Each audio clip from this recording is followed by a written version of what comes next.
చిన్న అబ్బాయి ఆడుకుంటూ అడవిలోకి వెళ్ళాడు. ఒక్కసారిగా అతను దారి తప్పిపోయాడు. చుట్టూ అడవే.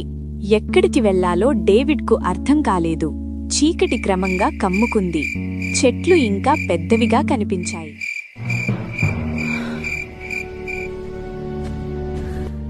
భయం డేవిడ్ హృదయాన్ని పట్టుకుంది. అప్పుడు డేవిడ్ మౌనంగా ప్రార్థించాడు. యేసయ్యా, నాకు భయం వేస్తుంది, నాకు సహాయం చేయవా? అకస్మాత్తుగా అడవిలో ఒక చిన్న వెలుగు మెరిసింది. కాని ఆ వెలుగు అతని భయాన్ని తొలగించింది. ఆ వెలుగువైపు డేవిడ్ నమ్మకంతో ముందుకు నడిచాడు. ప్రతి అడుగుతో భయం తగ్గింది. మనసులో శాంతి నిండింది. కొద్దిసేపటికి అడవి ముగిసింది.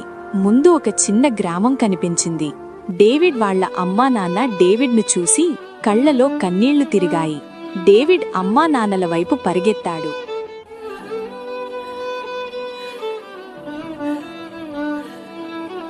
పిల్లలారా, మనకు దేవుడు కనిపించకపోయినా మన జీవితాన్ని నడిపించేది ఆయనే.